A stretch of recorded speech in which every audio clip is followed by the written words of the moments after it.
Okay, so let's explore the rise of AI and large language models in the field of mental health and what the decision process that led me to create the whole Pentabelt program.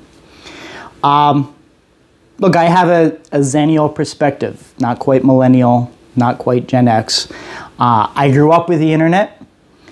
I remember in high school, we had an English teacher who gave us vocabulary words. The expectation was you're going to go home, use a dictionary, spend about an hour.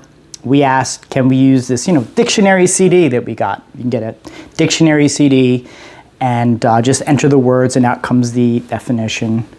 Could we use that? Can we use the internet? The teacher just laughed because he didn't think you could ever use the internet or a CD to come up with definitions of words. If you want to waste your time, go ahead, right? And so, what started or was expected to be an hour turned out, of course, to be, 5 minutes.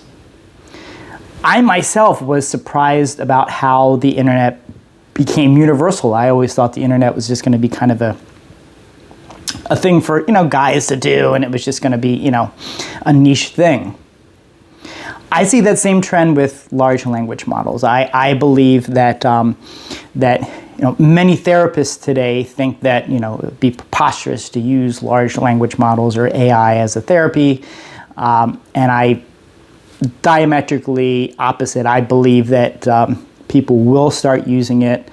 They already are, and that trend is just going to continue. Right now, a lot of people are talking about using AIs as agents to help do things, book flights, whatever. I truly feel that in the future, AIs will also serve as an advisor, helping you in various fields. And I also believe that rather than just having one, there will be a collection. You may have 6 or 7 different chatbots that you might rely upon for different functions, different advisory positions, right? So you may have a financial advisor bot and, different bots, okay? And so I believe that the rise of using large language models and AI for therapy is actually good because there is going to be a spike in demand for psychological services. First of all, the transition itself into AI is going to be very stressful for people. A lot of people really identify and connect with their job. Once that's gone, what are you going to do with yourself? There's just going to be all kinds of mental health issues. There is an epidemic of loneliness that is probably just going to get worse before it gets better. There is rising levels of depression and anxiety. And of course, we have psychedelic therapy. Psychedelic therapy is gaining in popularity. My prediction is that not only will it be seen as very, very effective, but it will be increasingly seen as safe to the extent that people will start to use it preemptively. So rather than waiting until you have major depression, generalized anxiety, people will start to use it almost as a rite of passage, almost as becoming an adult. Right? Learning the skills to prevent anxiety disorders, depression disorders, and using it to build connections. If that's the case, there will simply not be enough therapists to provide everybody with individualized attention, right? Imagine I have 20 clients, just 20 clients, right? And each one wants to do 5 psychedelic sessions, generally, let's say 5 ketamine therapy sessions per year, right? That ends up being 2 sessions per week that I have to take out to provide those sessions in addition to my 20 people a week. That's a lot. And to cover expenses, you might need to charge each person, $5,000, $10,000 per person? And so the solution then is to operate in groups, especially because people will often want these experiences throughout their lives. So if if my kids get ready to graduate, empty nest, right? Say my wife comes to her senses and leaves me. Now there's a divorce. Now I'm at a crossroads. Those are all instances where you might want to have a psychedelic experience, right? Major crossroads. And so at various points throughout your life, you're going to want these services. So the potential solution in all of this is to mix individualized focus with the group focus. So for somebody who wants to engage in, say, psychedelic therapy, they may work with a therapist as a young adult for perhaps 6 months, right? Perhaps a year. And then eventually transition into a group. And also as they transition to working in a group, they're also going to transition towards working with a chatbot, with a large language model, with AI. So paradoxically, they'll get the personalized attention from the AI, and they'll get their connection, their camaraderie, their group growth in the community, in their tribe, in their group, okay? And so if there's if there is a problem, a major issue that comes up, that individual can then go back to the therapist. And the therapist is also there in those cases where psychedelics are contraindicated. And so there can exist a balance of power, right? So when you're in a group and you're doing psychedelic therapy in a group process, there's going to be extensive bonding with that group. There's going to be a real sense of connection, camaraderie, and that is a good thing, because we really, really need to combat this growing sense of isolation, especially in a youth. But when you have that connection, there's always that worry about exploitation. You know, from COVID, people are even more isolated than before.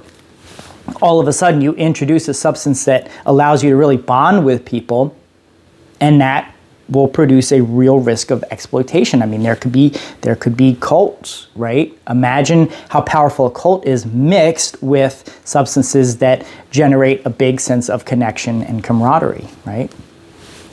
And so the way this could work is the large language models, the AI, can help guide the client to prevent any exploitation and, if necessary, escape it. The therapist can guide the individual on how to best manage working with a group, you know, noticing the danger signs, right, the red flags in a group. And the therapist can help guide the individual working with the large language models, right? So the therapist can help in that 6-month-year period on how to best use the large language models and the group process, the community. And the therapist can then focus more on serving as a sounding board, right? For me, I don't have a problem sharing the therapeutic process with a large language model, because, you know, a lot of work is basically guiding the client to fill out essentially a worksheet. And if the client can do a worksheet guided by the large language models, any issues that come up, as a therapist, can serve as a sounding board, can help clarify things, help place things in context, and there can be a camaraderie. Now, in terms of safety with large language models, I'm not an expert. My focus is more design, personality matrix, things like that. So for my Pentabelt program, I have essentially 5 levels. I feel like there are these 5 levels, these 5 belts, going from really transitioning into adulthood. And each level is led by a distinct chatbot, a distinct large language model bot that has a unique attribute towards it. Right? This is really just the design stage for right now. Because when you think about an adult initiation program, which is what the Pentabelt is, ideally it's led by a group. So if you're becoming an adult in a community, ideally you want to be led by various members of the group, right? You don't want just one person, you want different people in your community. Because we don't have that, because we don't have an adult initiation, we're using the chatbots. And so each of the levels should be led by a different chatbot with a different personality matrix, as if they were from different parts of the community. So because my focus is on California, each of the bots comes from a different area of California and kind of emulates that personality. In terms of safety, I just took a page out of Isaac Asimov. I have the 3 laws for ethical behavior. One is, of course, alert authorities if there's any suicidal ideation, if it's likely that this person might engage in self-harm or harming someone else. 2, of course, preserve privacy, as long as it doesn't interfere with the first law. And then the 3rd law, taking a page out of government, government works best when it's divided. And so with these 5 different bots, the idea is that they will impose their own kind of ethical standards on the other bots and possibly alert when one of the bots goes rogue. I don't know. That's just the idea for right now. It's just my limited understanding. Again, my focus is design and personality more than the nitty-gritty of safety and ethics. But my prediction is that in the future, we will simply have AI advisors. And I feel that one of those advisors could be a pentabot, basically helping navigate the focus on growth and community and mental health. So in the next clip, let's go over the details of the 5 bots, the 5 stages of the pentabelt. Thank you.